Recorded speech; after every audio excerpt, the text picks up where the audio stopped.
Hello, and welcome to all to this webinar on Psychology Otherwise, Earthwise, which is hosted by APA Division 52 International Psychology. This webinar is part of an ongoing series promoted by Environmental Justice Committee to foster the international psychology debate on the environmental crisis and the challenges that humanity is likely to face in the near future. My name is Pina Marsico, and I, along with Luca Tateo, are your co-hosts for today's webinar.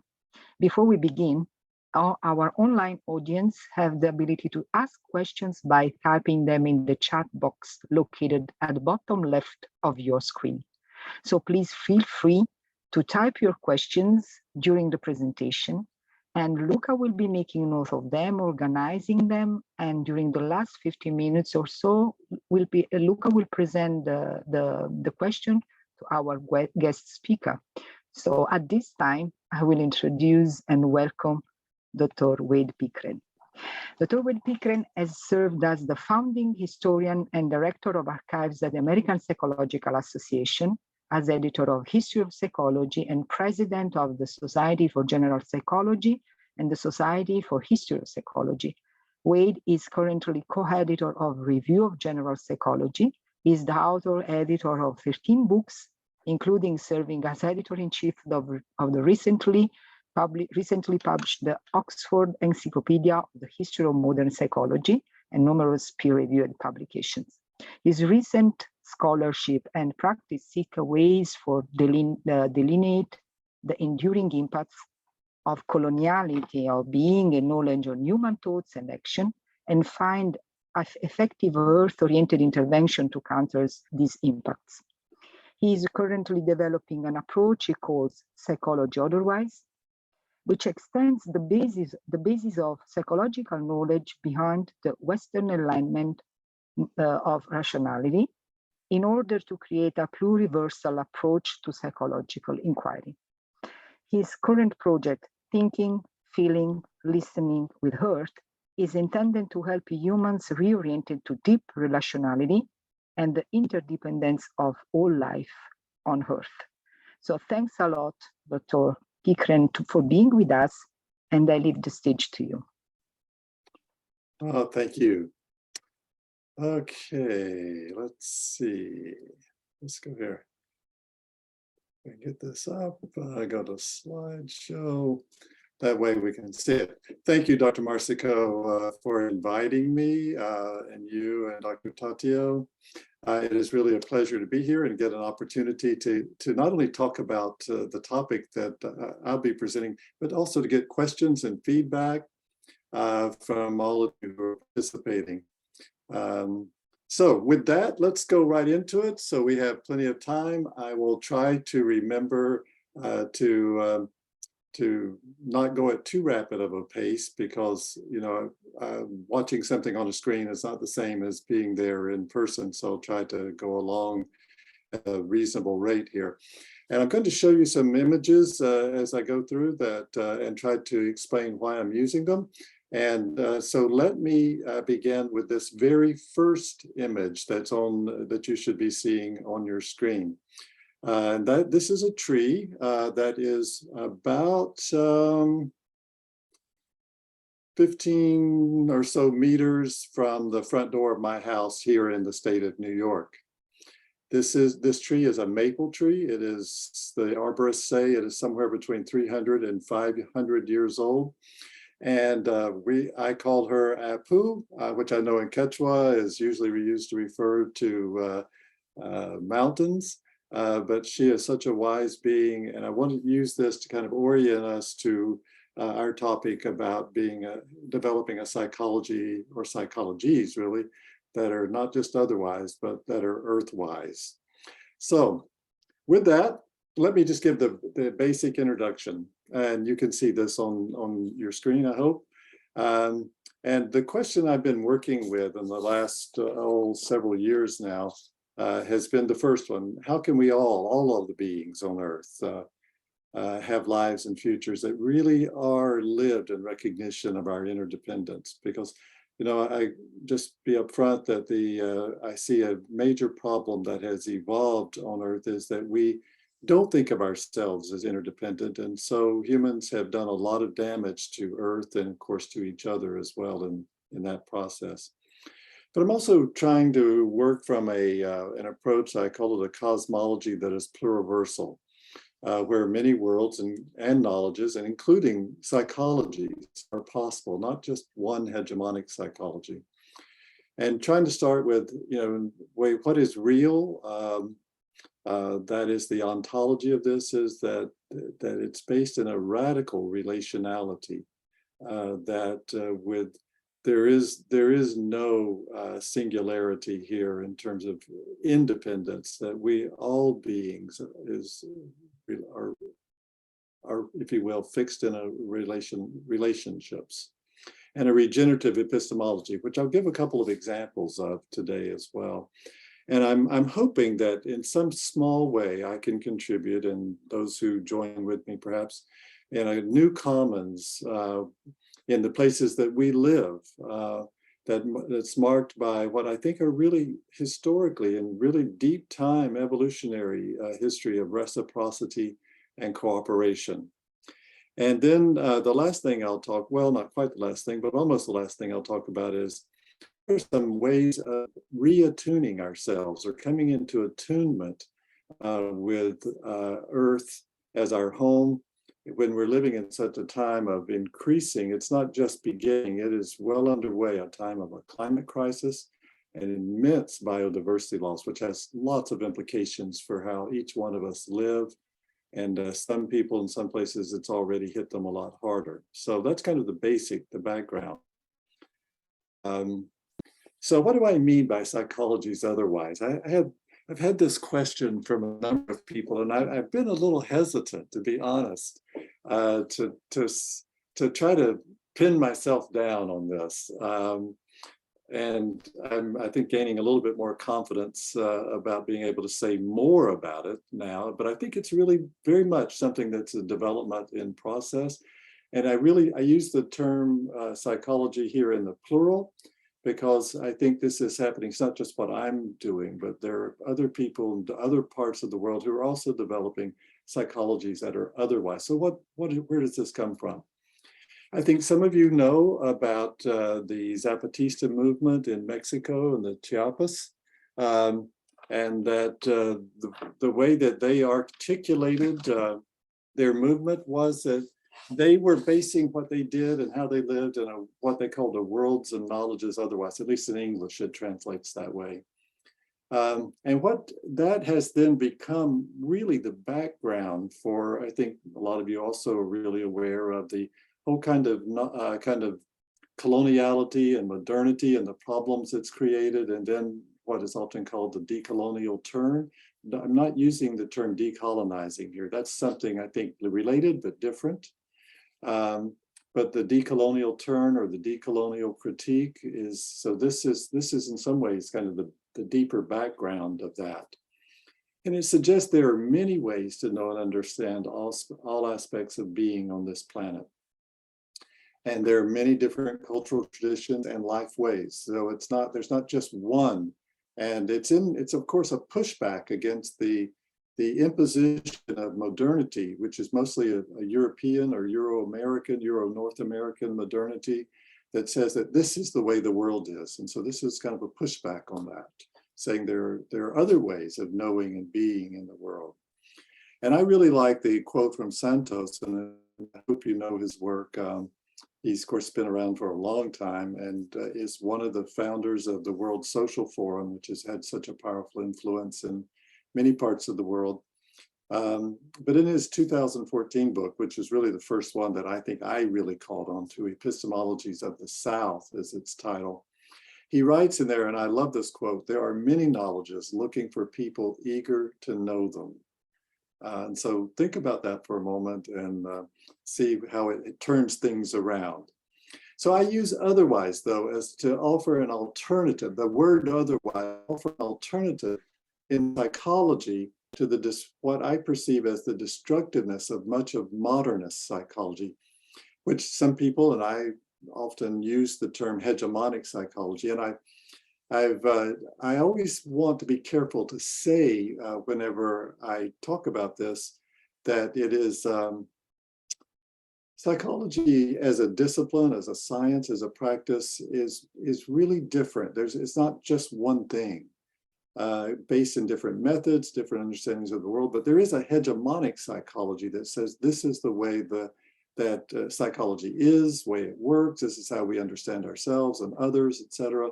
And that kind of hegemonic psychology, I think, has been destructive in many ways. And so then Psychologies otherwise also suggests there are multiple ways of knowing psychologically, not just one dominant way. And I also use it then because of the kind of projects I'm working on now.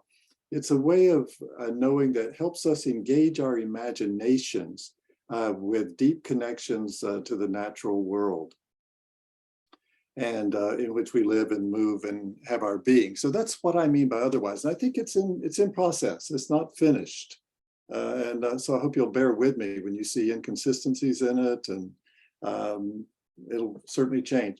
Now, because I'm interested in the work and in my life of creating a new commons or a sense of communality, which for urban moderns like myself, and probably like many of you, we don't have an enduring traditional connection to the land, to the locality in which we live. And so how can we create a new commons? Because we're dispersed in cities, and often, we have a few friends, but we're not living around family and so forth. So I want to say a little bit about myself, not about my professional life, but my personal life, my upbringing, etc. Just a little bit. I'll show you some photographs that help you understand perhaps my love of Earth and love of nature, not as something separate from me, but me as part of. So I was raised in rural Central Florida, which is, as I think all of you know, it's a pretty warm place. And I, for the most part, came to, I think I was 19 years old when Disney World opened. And so I kind of was raised in a part of Florida before the madness of the tourism that's there now. And it was a beautiful place, and much of Florida remains beautiful, but just not places that tourists ever see. And it was beautiful woods and beautiful beaches and the wild hammocks, but always lots of trees. And I had lots of experiences of what I now recognize as a sense of the spiritual, or not so much the religious, but I call them experiences of immanence growing up. I just didn't know what they were. So let me show you some photographs. I'll do this relatively quickly.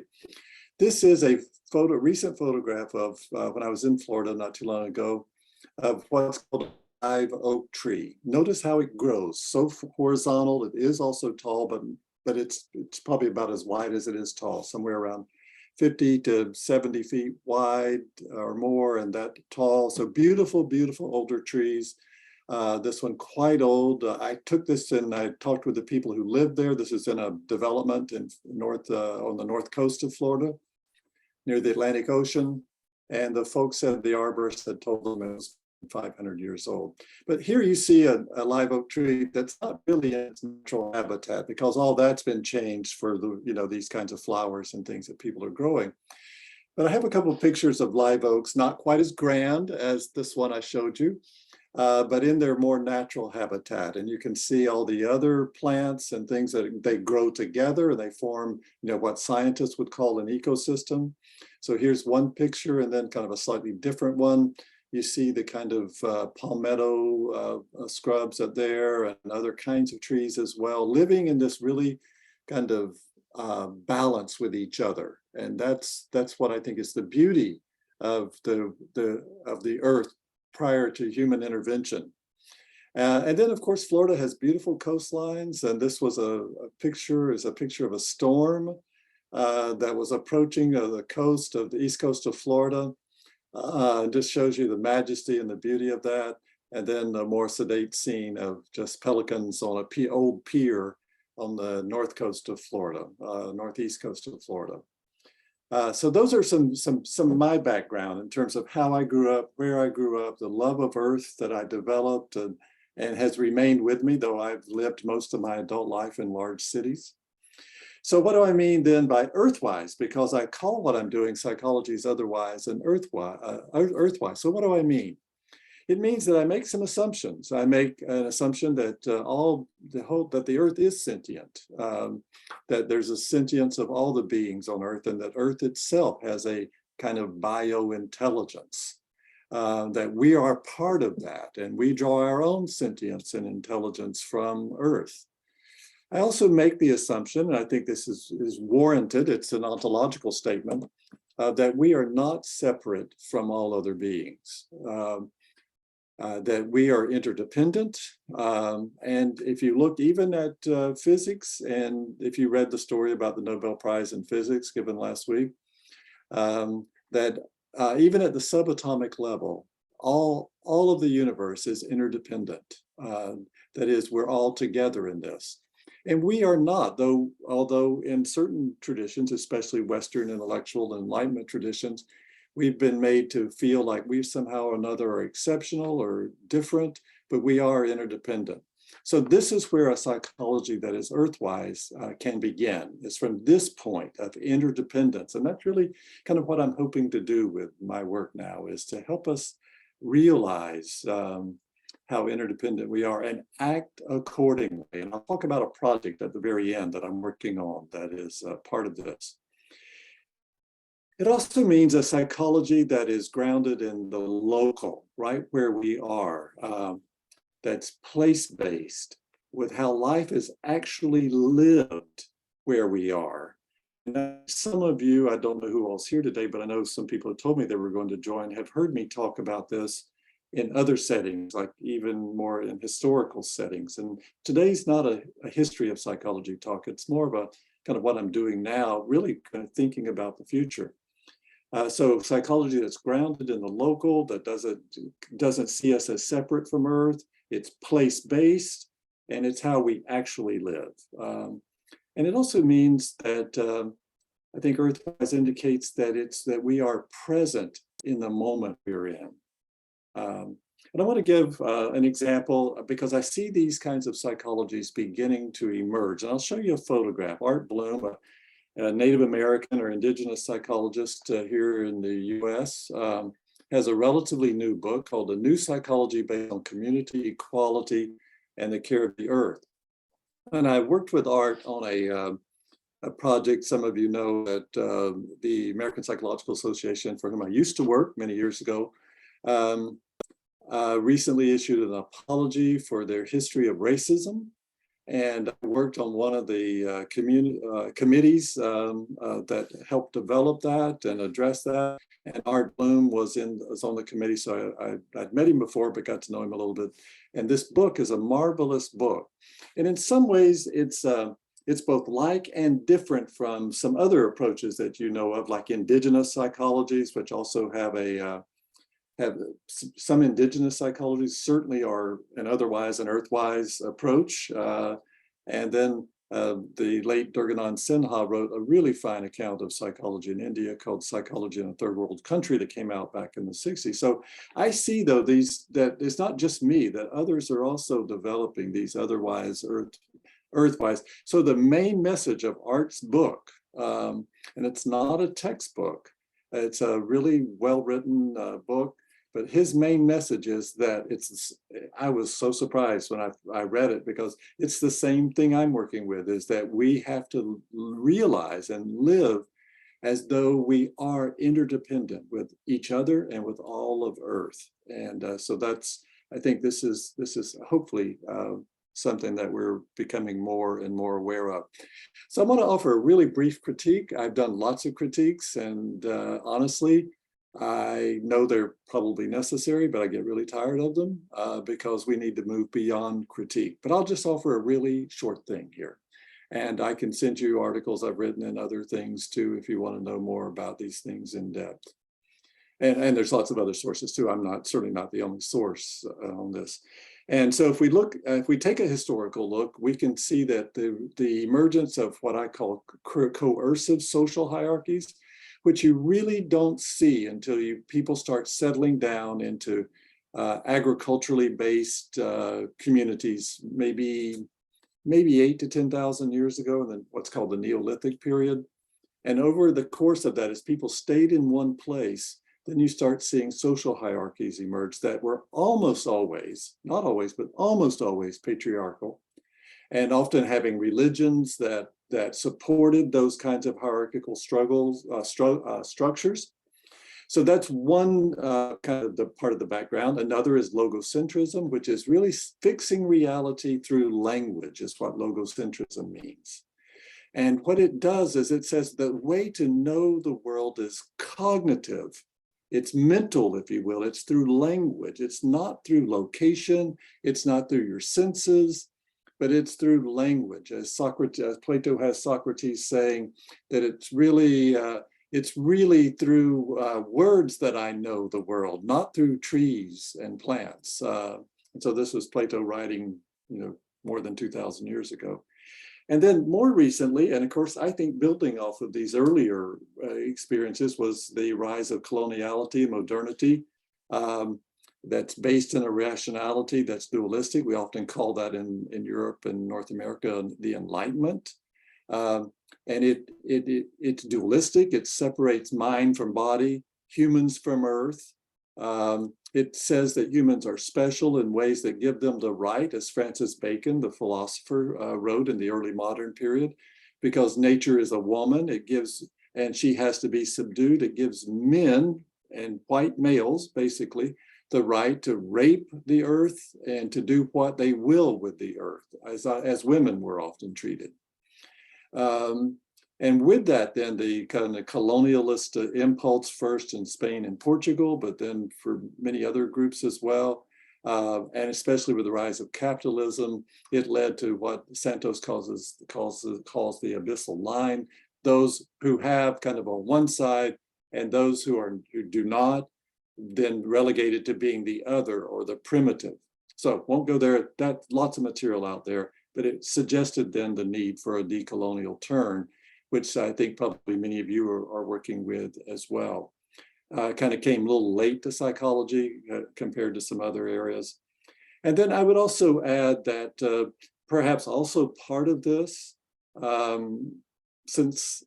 do see it as part of it, is the enclosure of knowledge into disciplines, so that you have experts who have the right to say what is true and what is not. Now, disciplines are useful. I'm not saying that somehow or another we should do away with disciplines. I think that we need to move away from such a reliance on them. But by enclosing knowledge and saying that these people are experts and these people are not, it actually then privileges certain ways of seeing the world. And most disciplines are based on this duality. Not all, and in every discipline today, there are people who are working to counter the very things I'm saying about the enclosure of knowledge, trying to share and develop other approaches. And I'll also recommend an article I just came across recently. He's actually a colleague. He and I co-edit the Review of General Psychology. And this is available free online. His article, What is a White Epistemology? I would really recommend that in terms of both the things I'm talking about, but it also has a broader application as well. Okay, so that's the critique, and I'm glad we're through it. But of course, it didn't go away just because we're through that slide. We still have to work with it. So I want to talk in this last little bit about paths toward attunement. That is, how can we once again bring ourselves into being in tune or attuned or aligned with the reality of Earth, which is that we are interdependent. And I would say we have to begin by practicing ontological disobedience, just simply disavowing that reliance on duality, which privileges not just humans in regard to Earth, but even certain humans in regard to Earth. Mostly for generations and centuries, white males. And while that has changed to some degree, it's still very present, as I think most of you know. And then more positively, then we find our lives, find ways to focus on interdependence. Some people do it through contemplative practices like Buddhism and Taoism, other practices like that. And there's a really lovely, beautiful literature in Buddhism on interbeing, and I'd encourage you to look at that. I'm not a Buddhist, so I'm not advocating Buddhism, but many people find it a wonderful way to understand themselves in the world and understand Earth. And then I want to talk about two practices, and I won't go into detail, though I'm happy to share more about it separately. But to learn and to practice sensefulness, and this is a term I've just recently learned, and I don't know if you know Vanessa Andreotti's book. It came out, I think, within the last year, Hospicing Modernity, a book that has been a fantastic resource for many people. She's a professor of education at the University of British Columbia, Brazilian and German indigenous woman from Brazil. She uses this term sensefulness to mean this engagement, this openness through our senses to the biointelligence of Earth, and then predicating at least a good bit of our knowing based on our senses. And this, if you know I don't want to just start throwing out names of books and things, but a wonderful book that came out, The Power of the Sensuous by the eco-philosopher David Abram 25 or so years ago. It's a beautiful book, but I borrowed from him this idea of the sensuous, and what I mean by sensefulness, and you see this other term, socio-sensual mutuality. The senses is when we're fully engaged through our senses, not sensual in the sense of that how Hollywood and the entertainment industry has made sensual equivalent to a kind of sexuality, but really alive through our senses, so that we really feel and sense through that and know that way. Not that we throw meaning, cognitive meaning and rationality out the window, but that it becomes, our ways of knowing become more than that. And then I want to introduce this idea of socio-sensual mutuality, because it's one I've been working with a lot.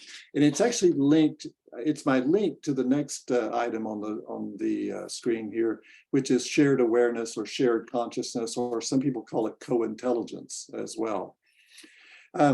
Richard Sorensen, an anthropologist, used this term socio-sensual, but he put it to the word immediacy through his work with gatherer-hunter peoples in South Asia, Southeast Asia especially, who were quite remote, and how they communicated with each other and how they knew the world was so deeply through their senses.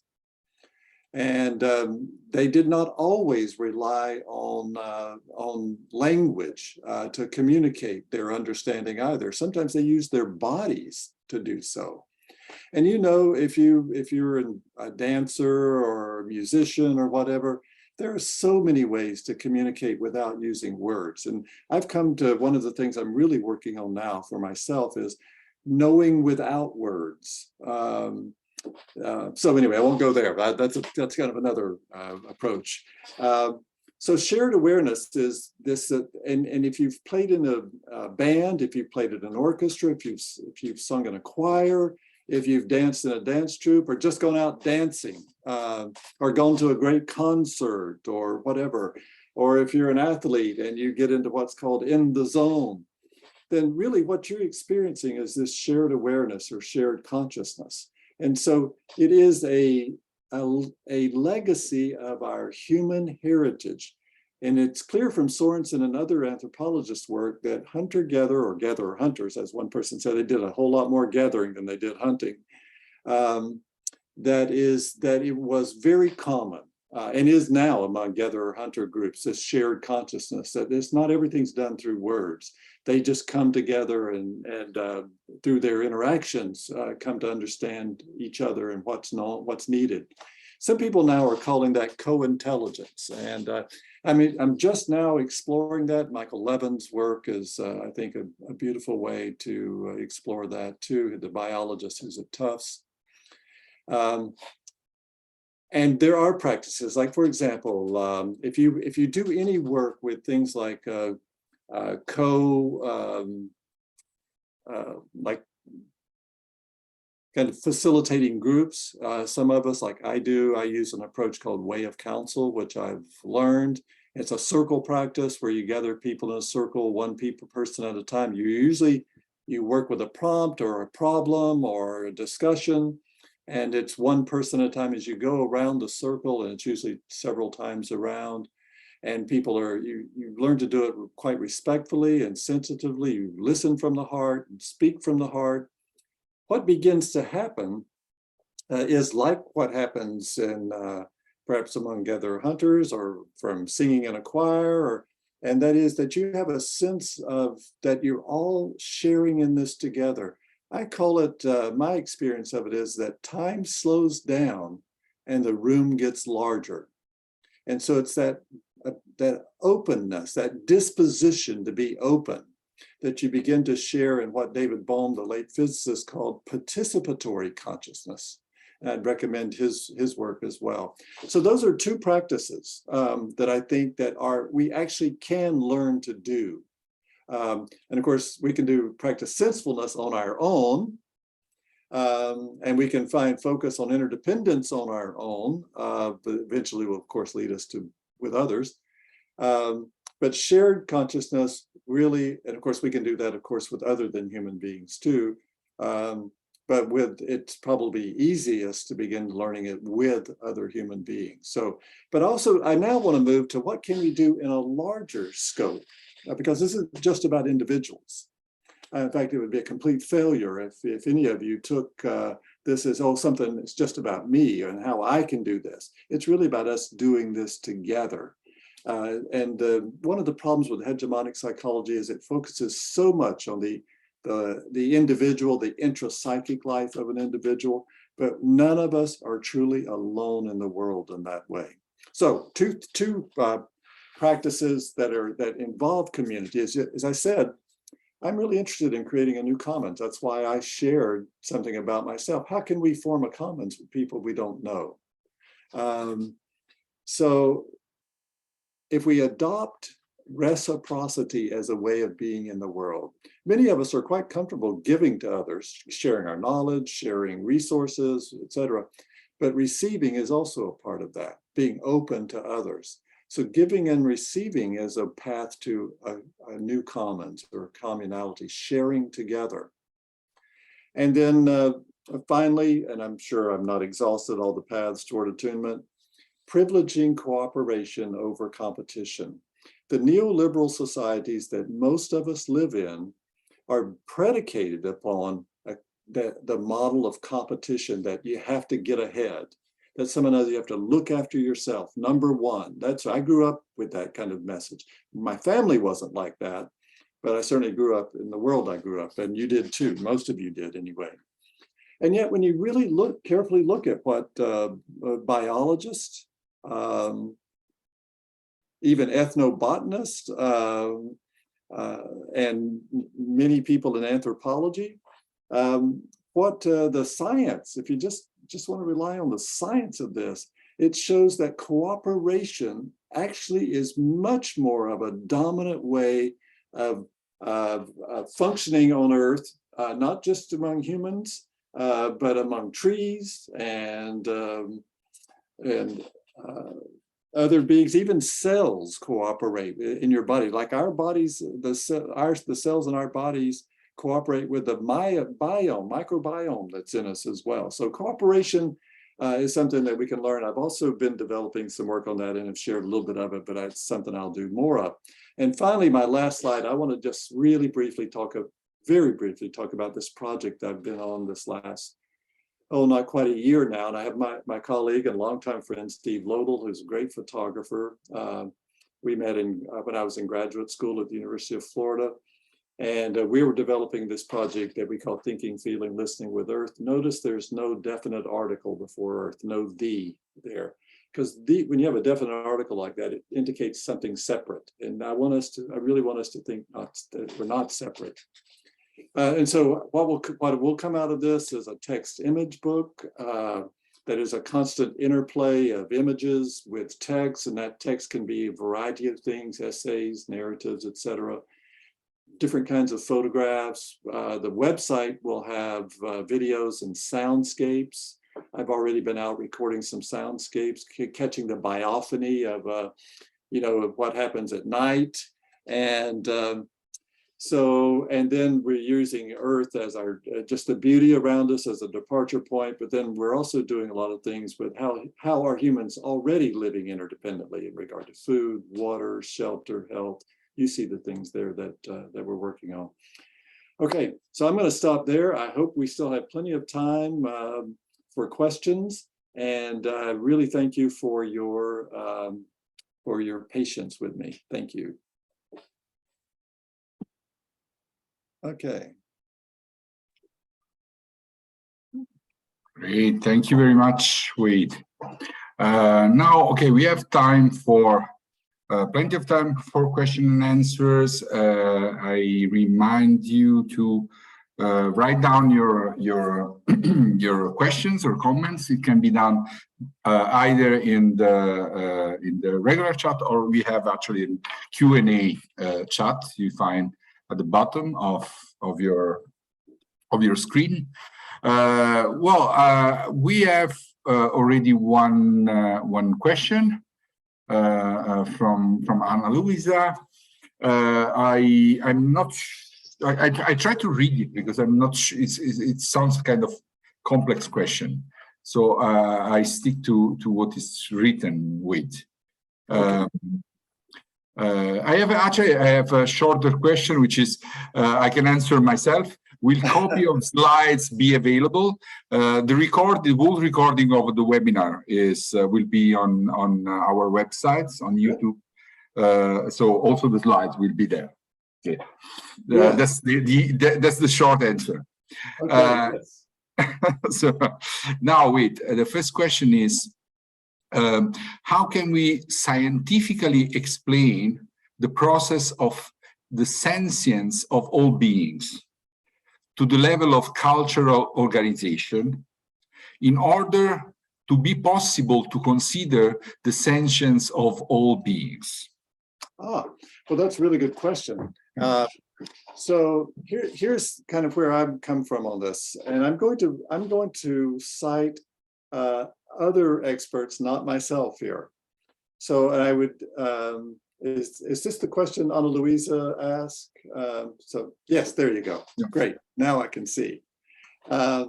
So I'd recommend, and you know, it gets old, I guess, to recommend other books or other articles and things like that, but a really great example, and I'm sure that I can find in order to share a shorter version of it. But last year, the plant scientist, the botanist, Suzanne Simard, who's a senior scientist, published a book called Finding the Mother Tree. And it's based on her research with the study of trees and how trees communicate. And they communicate with each other. And a lot of that communication is done through their connection to the mycelial network, you know, which the fruit of the mycelia is a mushroom.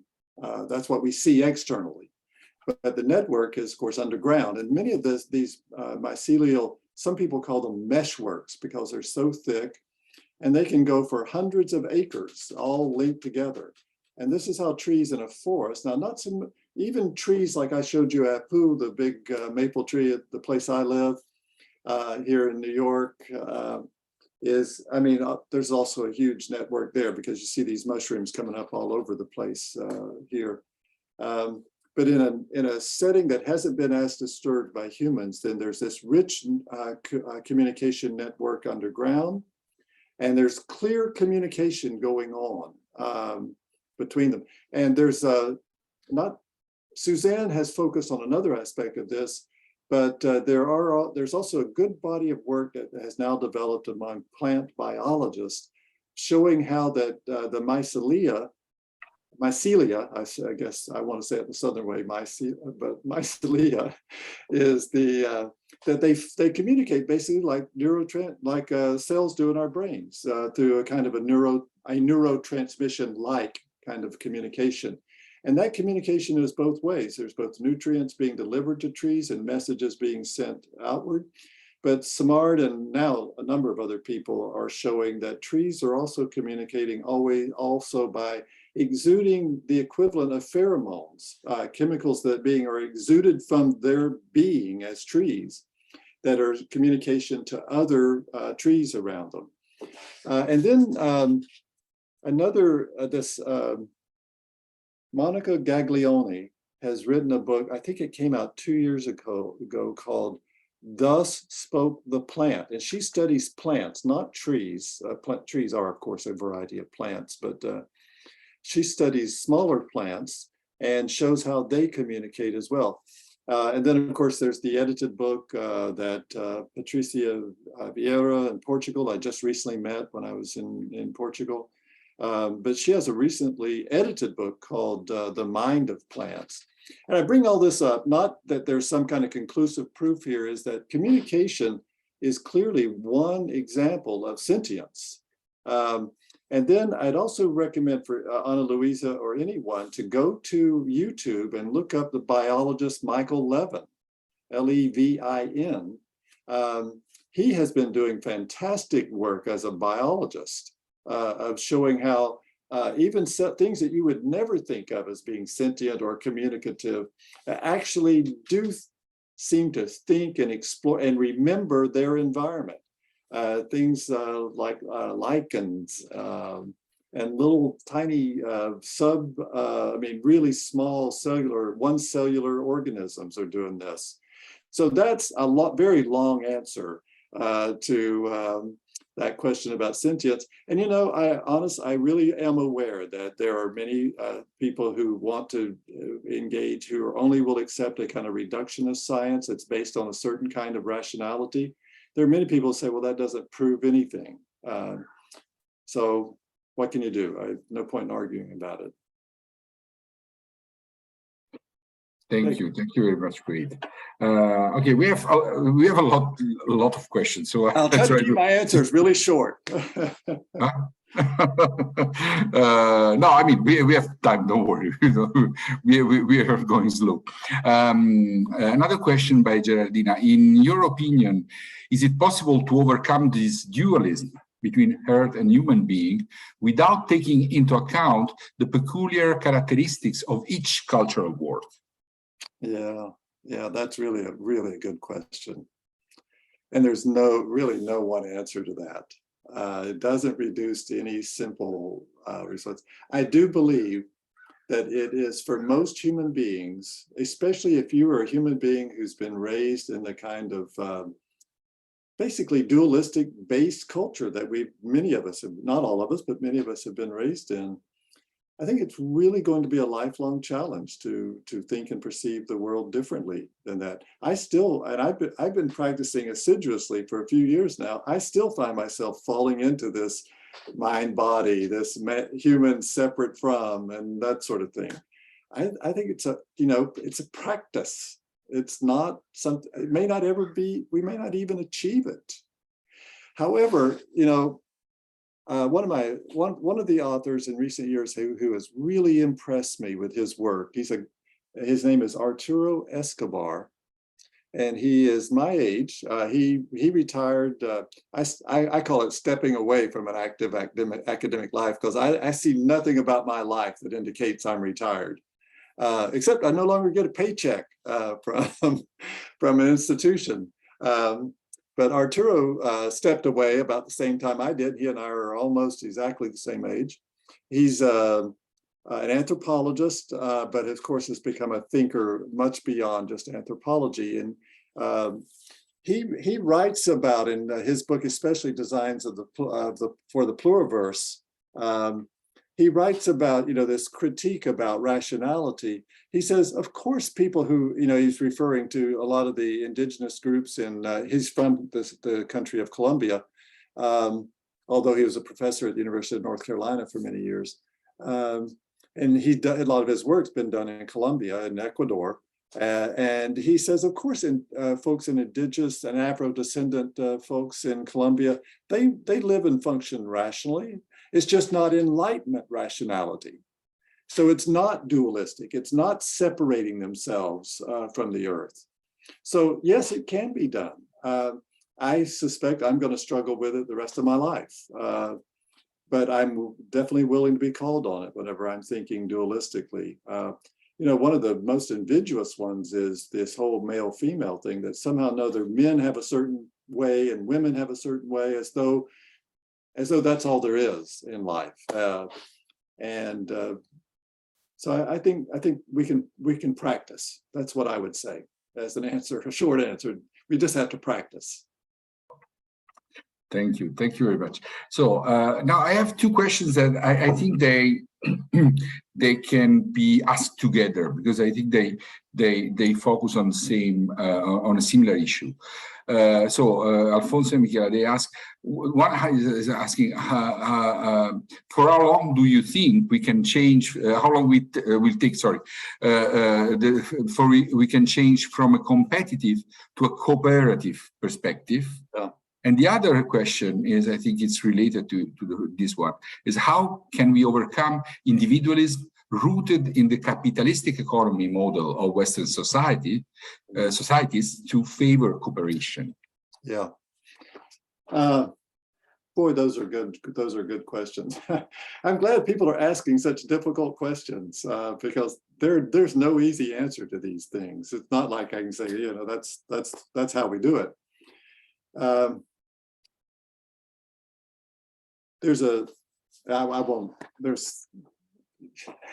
I was about to say another title of another book, but I'm not going to do that. There's lots of stuff out there.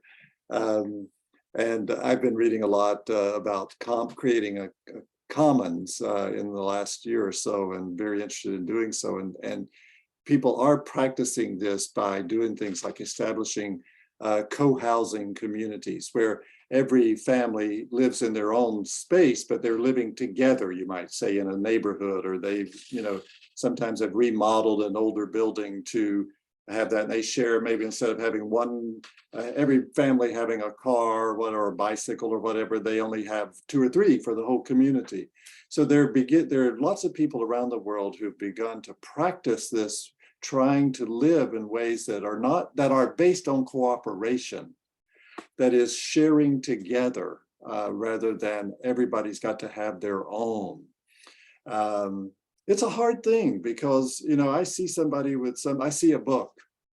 You look at the shelf behind me. I can get many of those books at the university library.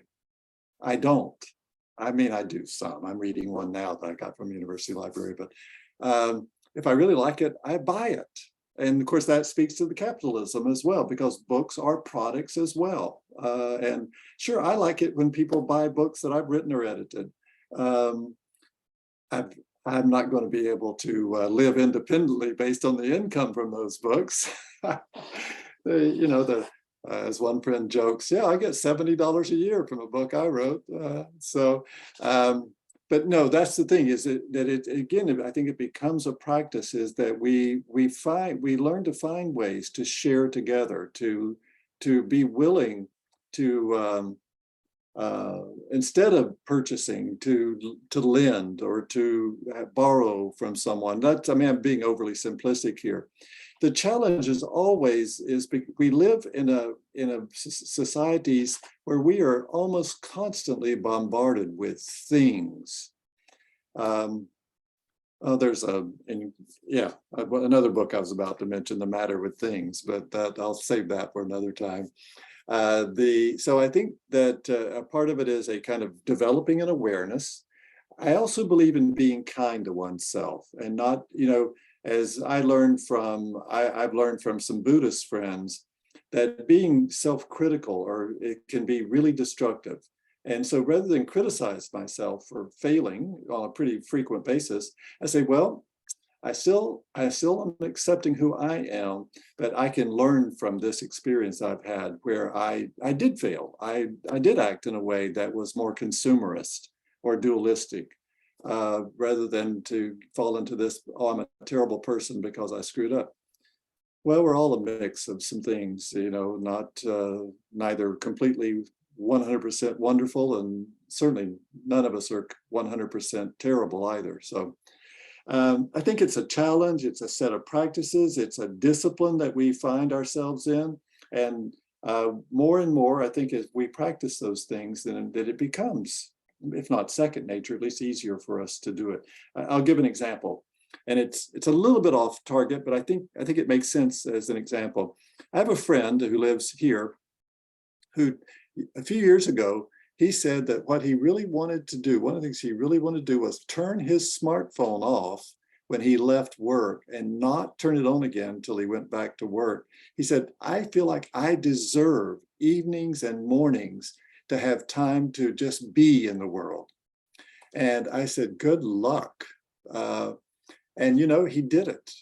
He basically looks at his smartphone about 4 to 6 hours a day. And he said it's really changed his life, that he's not hooked anymore. I'm not there yet. So I'll stop there, though. I feel like I'm rambling. So thank you again. That's a challenge, I must admit. From Clara, another question. How can you explain people who say to love animals and to respect the planet and to feel connection with nature, and then they eat meat and drink milk?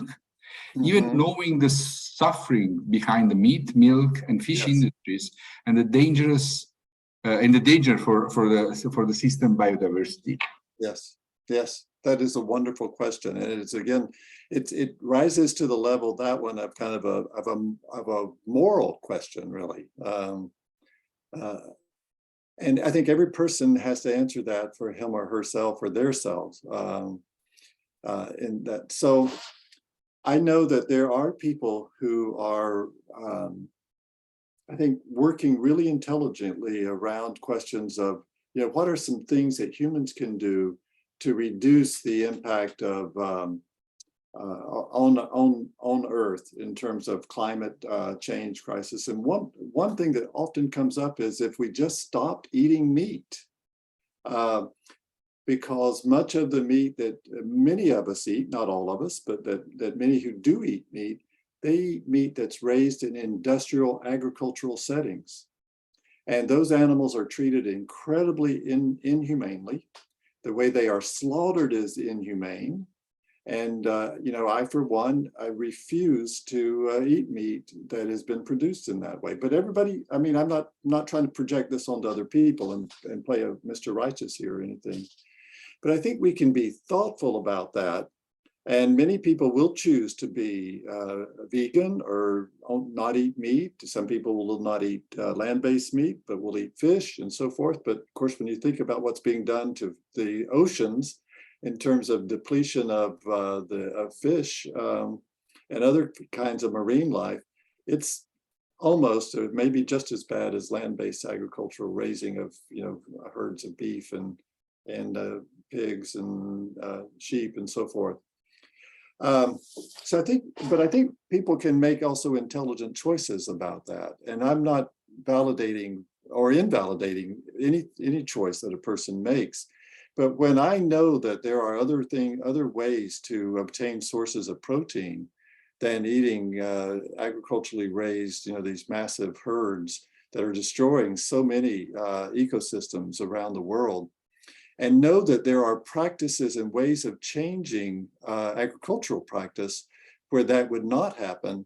I mean, I cannot, in good conscience, eat that kind of food produced in that way. And again, it's so easy to fall into, I do this, it's kind of virtue signaling, you know, I do all these things, and I'm not going to go there, but, you know, I try to do what I can do.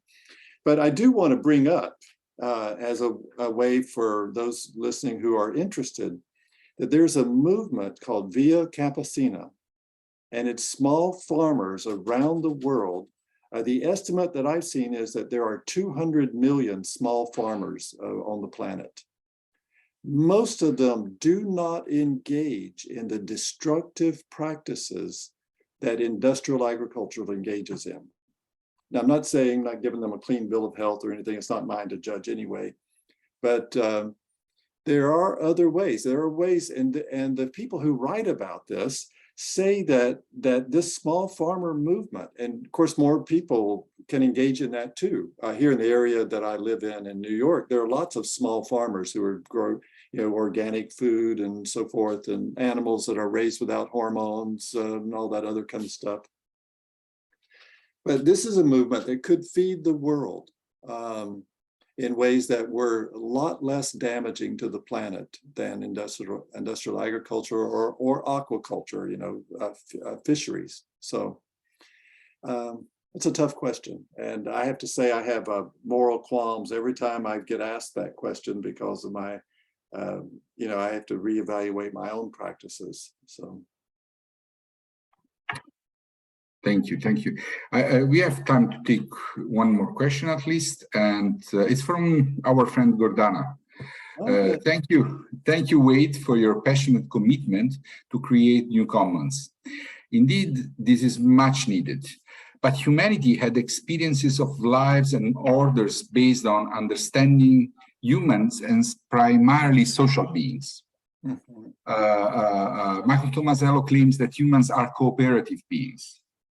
This is their differentia specifica. In spite of that, humans have built an order which contradicts their own nature and destroyed any attempts to build an alternative. How to overcome this at the level of generative structures, economy, social organization, instruments of power, institutions, and values? Yes. Another easy question. We'll yes. see. Well, I always know that Gordana is going to ask the biggest picture question of anybody just about that I can never answer. So, but thank you, Gordana, for asking it.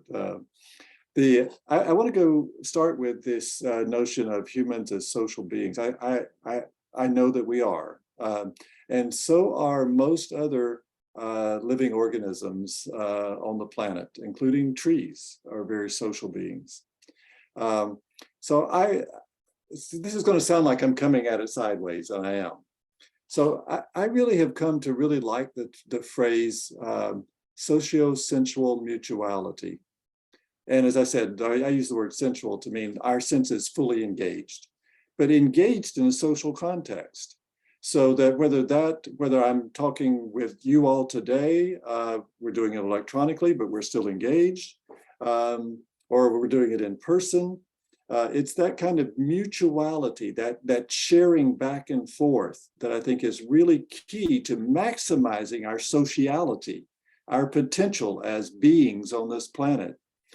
By making the definition of society larger, that is, we're including the natural world that we live in as well, and we are not separate from that natural world, then I think that, for one, will lead to different practices when we realize that that society is all that we're a part of. And that we fully engage in a sensual way, that is with all of our senses, as well as around meaningfulness.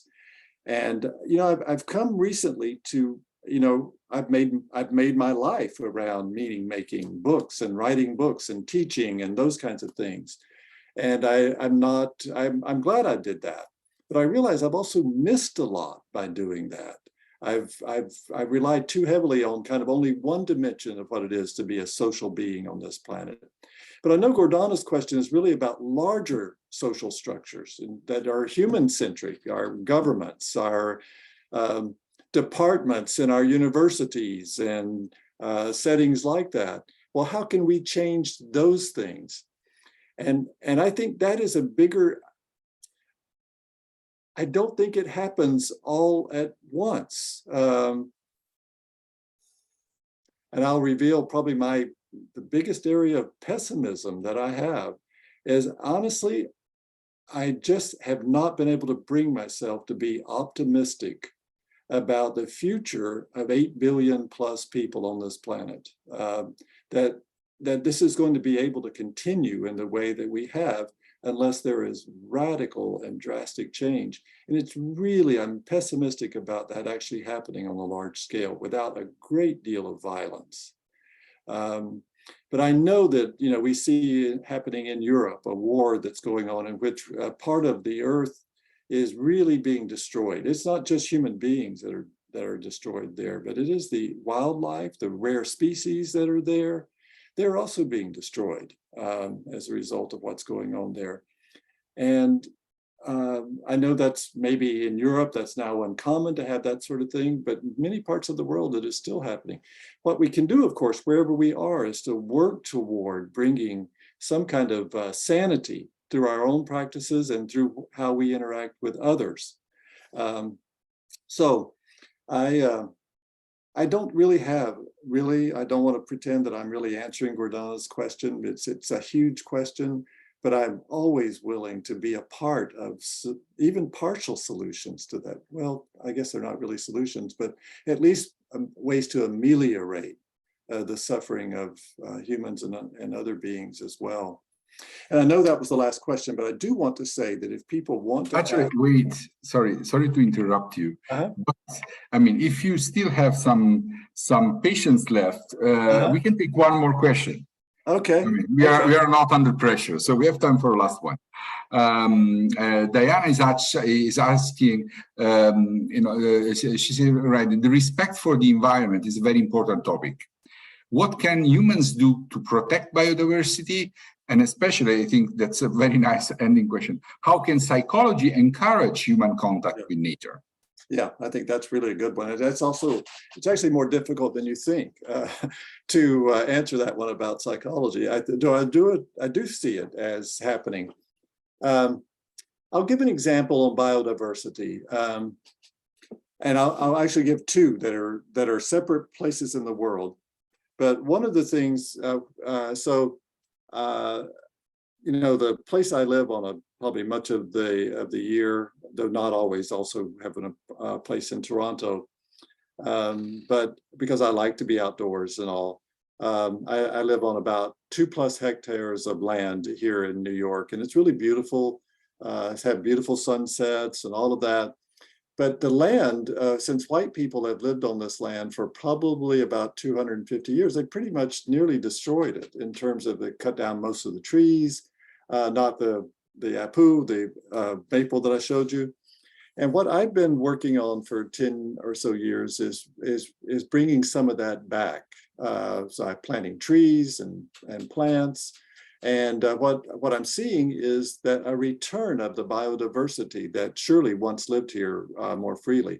So wild turkeys, bobcats, which are small, wild, they're not house cats. They're a type of small predator cat.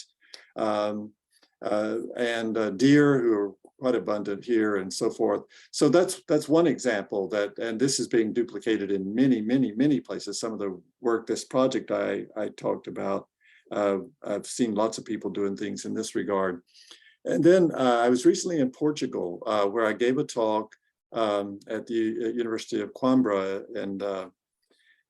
and then went with some friends down to a place that they have just purchased where they're turning it into an institute for kind of some of the things we're talking about today, other things as well. They're really interested in co-intelligence and kind of the sharing together of that. But where they bought this place is on a hill right above where the country of Portugal has restored a wetlands that had been drained, and the rivers flowing into this bay had been blocked and so forth. And so then a lot of the wildlife, the non-human animals and birds had left. So they did this about, I'm probably going to be wrong here in terms of the year, but something like maybe 20 years ago, 25 years ago. And what they have seen steadily since they restored the wetlands is a return of the biodiversity. And I think this is the kind of thing that we need to see more of. And in some places it is happening. Unfortunately, of course, it's also happening in the other direction. In some places, like in Brazil, where in the rainforest, they're destroying the habitat of so many rare and necessary species. So I think this is a real challenge. So what can psychology do? Well, I think there are lots of psychologists who would say they're environmental psychologists, and I'm not going to question them on that.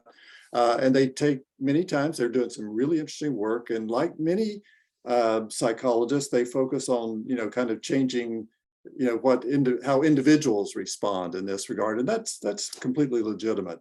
It's but it is still, in some ways, my little tiny critique of them is that it's still not really looking at the big picture of interdependence. I think we can help people understand the how to interact in natural environments. Even if they live in cities, there are still natural environments. So there are birds, hawks, eagles, and all that live in cities as well. And there are parks and so forth and so on. We can do that. So I think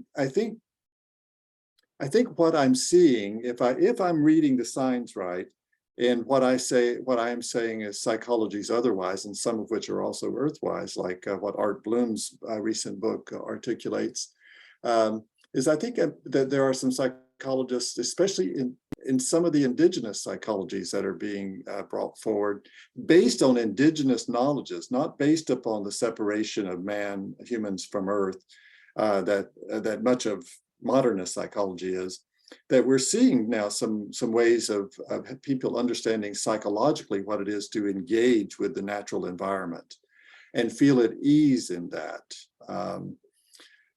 And yes, I mean, people are going to be practicing this kind of individualistic psychology of, listening to music or, having a plant in your room that helps you. I'm all for that. I think that's great. But I think psychology, especially if we expand and think otherwise about what psychology can be, I think more can happen as a result. And, I know I'm not a lone voice crying in the wilderness on this. I mean, this whole webcast that you're doing is about environmental justice run by psychologists. I mean, this is a marvelous experience to be able to do this and know there are people listening and participating who are very concerned about these things. And I think that's happening more and more and more. And just in case that is my last question, I do want to say that I'm happy to share with anyone a list of references if you want to look up things. I'd rather me talking about the books with titles that you'll soon forget. You can see them on a list. And but I'd also say to everyone that beyond the things that are written, and I love books and I love both producing them and writing articles and reading articles and all of that, is I would really say to everyone, just do what you can to engage your senses more fully in the world around you. Be sensual, not in that Hollywood way, but in what it is to really be human, to be alive in the society that you're in, which includes other human beings, but it includes your trees and the plants and the animals and all of that, and live fully through living in both a socio-sensual way as well as a meaning-making way. And I think probably I should stop there, unless you have another question.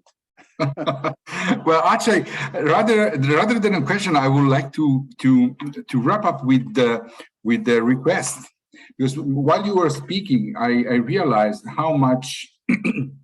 Of course, it's idiosyncratic somehow, as you said, but how much it will be useful to start a reading list related to our topic. So if you will make us the honor of sharing your reading list with us, it will be the kernel of yes, I'm right here. I just wanted to show you. It could be the kernel of a reading list that we can publish on our website as Environmental Justice Committee. So we can start this, right now, thanks to you, and invite people to share their reading lists. Yes, that's great. I think that's so important. Yeah, I would love to see other people's reading list as well. I mean, I'm not the sole possessor of knowledge here. And so, Lucas, shall I send it to you? Yeah, please. I will provide. Yeah, I will provide to publish. There are some comments already into the chat. They already thank you for this initiative, because this sounds like it's going to be extremely useful. There are 165 people connected, so this means that many of them are already very much, committed with this topic, and it's a quite important point. So thanks a lot. It has been extremely interesting and very provocative, too provocative. So thanks a lot. Yeah. Well, thank you both for starting this series of webcasts. I think it's wonderful. I do want to put a plug in too. In addition to the reading list, we could also form a kind of reading clubs so that people want to read something together and discuss it. We could do that. But especially this book is one that's made such a difference for me.